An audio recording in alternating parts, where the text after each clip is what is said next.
I'm Jim Check. You're watching Kelowna Now. I'm here with Steve Conway from the Manufacturing Service Alliance of British Columbia. And we're going to talk about the anxiety that comes from all this tariff uncertainty. And there's a lot of uncertainty out there right now. I mean, every day it seems like we're a ping pong ball in this, I would even say trade war kind of thing with the volley back and forth, right? It just seems to be the rhetoric just keeps amping up. And we got that person next door there to us that is, I guess that's his, he loves to cause anxiety, it seems like, and he just kind of plays with Canada and causes a lot of fear. And yeah, maybe you just tell us all the things that it's going on there and what it's causing, because our manufacturing sector obviously at great risk from this. Absolutely. And I talk to members of the Manufacturing Safety Alliance, quite often. And, one of the prevailing emotions that I hear when I ask people, like, how are you doing? How are you doing? How's your team doing? It's obviously the uncertainty, but that uncertainty is causing a great deal of fear, a great deal of anxiety.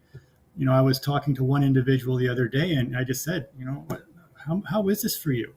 And she said, I wake up at 2:00 in the morning and I can't sleep because my mind is racing. I'm so anxious about what's coming in. We don't even know what to expect because it keeps changing. Yeah, because we've just gone through like PTSD a little bit too with COVID, right? With your business is shut down, you can open, you can't open like this, you can't do this. And then you just think you're coming out of it, you start to feel a little bit better.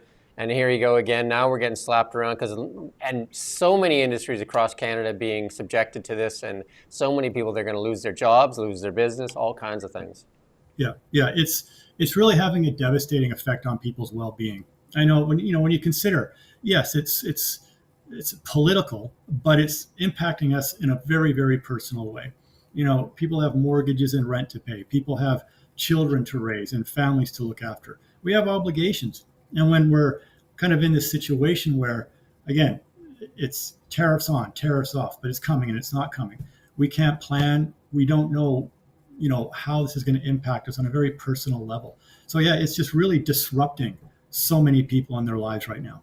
Yeah, and I really can't make it that comparison to COVID because it's kind of the same thing. A lot of businesses didn't have, or people didn't have a lot of control over what was going on because it was an outside influence. And same with this. And I almost think maybe sometimes these politicians should dial back the rhetoric in the public and try to find their differences. And at least then we know this is what's going to happen or not going to happen, as opposed to maybe not. It's on, off, on, off, on, off. And it's just like a roller coaster ride. And we're seeing it now play out. I mean, there's the U.S. tariffs, and then just the other day we just got a bunch of Chinese tariffs, and Scott Moe's been on X there talking about, farmers are just up in arms as well because those are big markets for farmers, and so much anxiety across Canada. Yeah, across Canada. And again, in the manufacturing sector, and manufacturing it encompasses so many different industries, from fruit production to, breweries to, sheet metal fabricators, you name it. If you produce something, you're in manufacturing, and that is one of the main targets of these tariffs. And British Columbia, I don't know how many people realize this, but manufacturing in British Columbia is a pretty large sector, employs a lot of people. And if these jobs disappear, there's not a lot of jobs to replace them with at the moment. So again, you can see why this is an extreme. I mean, this is a frightening experience for so many people. And I think the on again, off again, it's in a way it kind of has me thinking a little bit. It's the impact of psychological warfare, right? People, if it was just done, then you could move on, you could adapt, even as difficult as that is.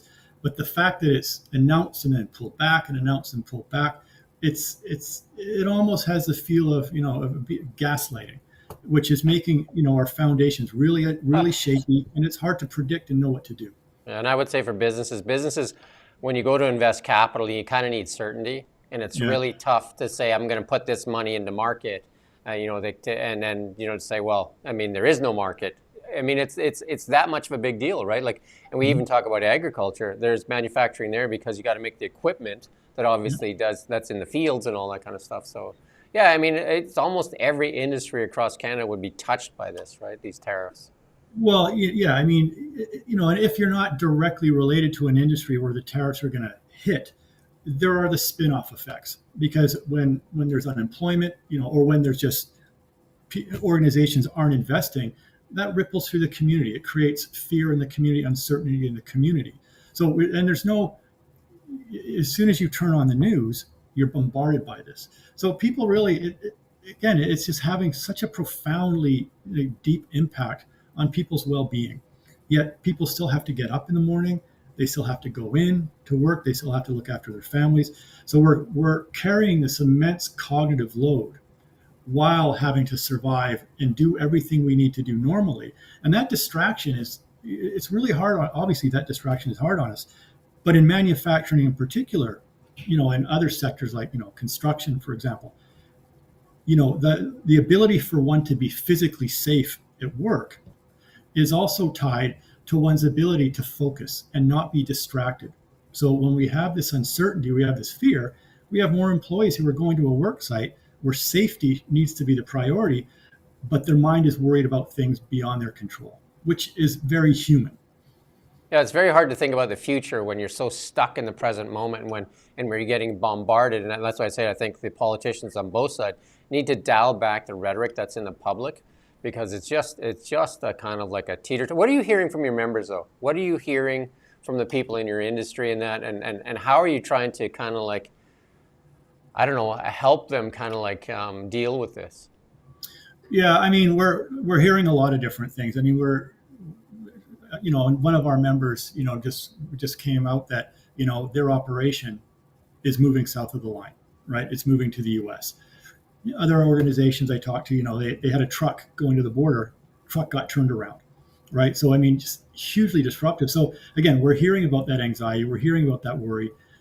And what we try to do as an organization, I mean, Manufacturing Safety Alliances, we're a safety company. And in my particular role, as a director of leadership and psychological safety, my role is tied to, again, that psychological safety piece and how do we support people.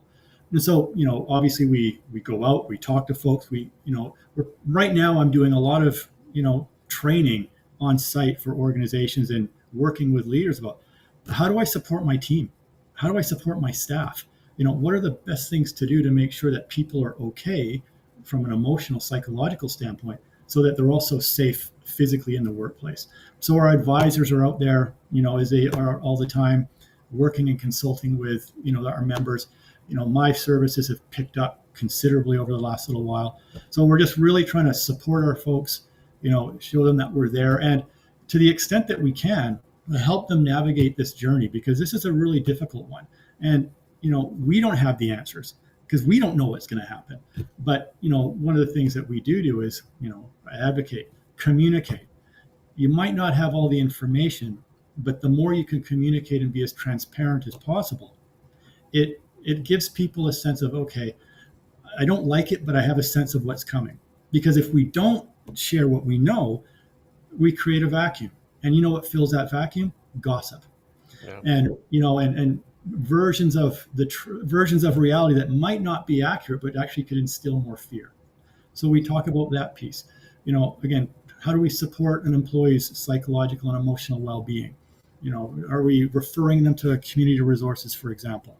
Are leaders, paying attention to, the emotional well-being of their employers, of their employees, so that, not only they're psychologically safe, but they're physically safe at work. So as an organization, we're really, really busy out there touching base and, trying to provide as much support and certainty as we can in a very, very uncertain environment. So how do people kind of like tap into your services? Likely you're very busy right now. So how do people kind of like reach out and see if they can get help for some of their staff and their, even themselves? Yeah, I mean, obviously the easiest, if you're already a member of ours, you will probably have an advisor that you're connected with. Reach out to that person. If you're not connected with us, so we do work with manufacturing primarily, but not exclusively. If we have other organizations that are seeking support, for example, I'm, been working with a number of immigrant services societies lately, and, we've seen the cutbacks there. So go to our website, Manufacturing Safety Alliance of British Columbia. Check out our services. You can reach out directly to us, and we will respond in a very prompt and timely fashion to see if there's something that we can do to support you. Yeah, I mean, this is like almost like a relationship, right? Because your job is a relationship. Almost everything in life is about relationships, and this is like like when you're in a bad relationship and you're going to break up every day. It's like going through a divorce. Now we're back together. No, we're getting divorced. No, we're getting back together. And plus it has all that financial impact. And I think that's the toughest thing for people, right? Especially coming out of what we just came out of, since 2019, there was a couple years of, business uncertainty, really tough to invest in the market when you didn't know what was going on. And now all of a sudden, it seems to be getting worse again, or even in some cases, even worse than that was, right? At least, it's hard to make direct comparisons, but at least with that, it wasn't, there was a lot of rapid decision making, but it wasn't to the point where a decision was changed within 24 hours and then changed back again. Yeah. And I think it's also different somehow when there's a human being on the other end making these decisions, right? There's a country that has for decades and decades been a reliable ally. We signed a trade agreement by the same guy who is now trashing it. So I think there's a personal nature to this as well that I think that is having a significant impact on people. I think the threat of our sovereignty too is a big part of it too, and I think that's that is a tough part as well. And I think that because a lot of Canadians, like you just said, we stood shoulder to shoulder with the Americans in many a different war and different crises in time, and all of a sudden it seems like we're the jilted girlfriend. Well, it certainly can lead one to feeling that way. I think there's and it's not unique to our sector. I think it's pervading, Canada as a whole. There's a lot of fear, a lot of anxiety, but there's also a lot of anger and I think resentment, that is being kind of stirred up by this. And all of this is hugely distracting. Depending if we're not managing how we're feeling with this, if we're, reacting and getting upset and getting stressed and taking it out on our family members, for example, that stress also will impact that. And so the stress can compound. So it's originally about the tariffs and the work, but now my anxiety and worries coming home with me, and now it's affecting the people I care about and love. And so it just kind of, if we're not careful, it can really erode our well-being in a significant way. Is there any kind of management technique that you can recommend to somebody that's kind of going through it at really an extreme level right now? Well, a management technique from a manager's perspective, or just how to manage that anxiety? How to manage that anxiety, even for yourself personally, so that you don't spread it into your spouse and your children and all that stuff too, right? Yeah, I wish there was a really simple fix. Unfortunately, there isn't. So there are some things that we can do to mitigate the impact and, not make it worse. So, the first one is, and this is hard. I don't deny that this is difficult to do, but get sleep, right? Sleep is an incredibly crucial thing for our well-being. And if you notice that if you don't sleep, it has a negative impact on your mood. It also makes you unsafe at work. These little devices, be careful how much time you're spending looking at media, because you'll see a story in the morning. And if you're checking out your phone or watching the news, that same story will be repeated dozens of times. Even though it's the same story, our mind will just kind of start to snowball about, oh my goodness, look at all these things. Make sure that you're, doing anything that kind of reduces your stress in a healthy way. Is it exercise? Is it meditation? Is it hanging out with your pets? Is it going for a walk in nature? Making sure you spend those times to kind of give you a little bit of just space and distance from it. Communicate. So many people, they bottle this stuff up. But when you bottle up these emotions, they don't disappear. They're just waiting there, and they tend to come out in places where we don't want it to. Like we become more irritable with our kids, or we argue more with our spouse. If you're really struggling, if you're at work for an organization that has an employee and family assistance program, reach out. Get some help. Go to see a counselor if that helps. Don't bottle it all in. And I think one of the most important things is don't isolate yourself. The more we surround ourselves with people that we care about and that people that care about us, it doesn't make the tariffs go away, but it can certainly help us feel that we're not alone and that we have people that we care about and that care about us. Those things are really, really important. Are they a silver bullet? Absolutely not. but they do help if we practice and we do them deliberately. Yeah, and I think the one big difference between, I guess, COVID and what's happening now is like in COVID, kind of like everybody was in it together. So you kind of had almost like that support group because everybody's kind of in the same soup Mm-hmm. pot. But now it seems more targeted. It's like this industry today, then another industry and another industry. And it's just like, Yeah. it's pretty tough. And sometimes people might feel more alone that way. They can, and if you're in a situation where maybe you don't have those connections with people, then it becomes harder. But that's when I would say, reach out to a colleague, reach out to, if you're at work and you're not certain, and hopefully you have a decent relationship with your supervisor, just say, look, I'm struggling right now. That's an important thing to do, because the other thing, I don't know many mind readers, and if we don't share how we're feeling, it might be hard for other people to really know and support us. Yeah, for sure. Is there anything else you want to share other than the website address today that for people that are going through a lot of this right now that need some help? Yeah, if you're really struggling, and you're feeling like you're in crisis because of this, one of the things I would recommend is, well, first of all, if you have a family doctor, maybe make an appointment to see that doctor, just to say, I'm not sleeping, or I'm having a lot of anxiety. Reach out to any kind of number of community organizations that offer free and low cost counseling. Most communities have something like that. And if you're really feeling like you're in crisis, if you think, oh, I just really need to talk to somebody, you can call the National 988 crisis line number and just have a voice, a compassionate, skilled, empathic person on the other end to listen to you, right? To kind of take some of the load off. So those are some things that are really, really helpful to do. And imagine if you have a good benefits plan, you can also use, like you said earlier, use the benefits plan. There's psychologists and stuff like that are there to help you too, right? So I mean, those services are great, but they're only great if you use them. yeah. And if you're an employer and you have those services, make sure that you really go out of your way to promote those services, to help people access them. Because again, if I'm an employee and I don't know that it exists, or I don't know how to reach it, it doesn't do any good. Yeah. So we really need to advocate.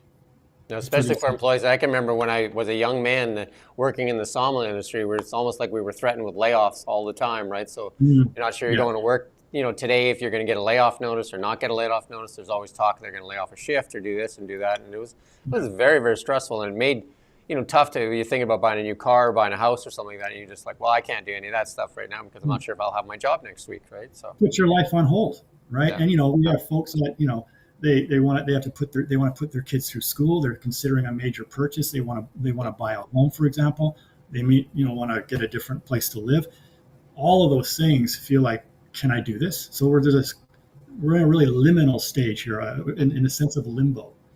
Even as simple as like, do I get orthodontics for my child right now? Because that costs money, and maybe now is not the time. So yeah, so it's a time of like tough decisions, right? So it would be really good if we could find some certainty, and let's hope that we'll find some certainty in the next little while here. But yeah, I absolutely agree. But until that point, I think we need to stick together as Canadians. We need to stick together, right? And remember that we're a great bunch.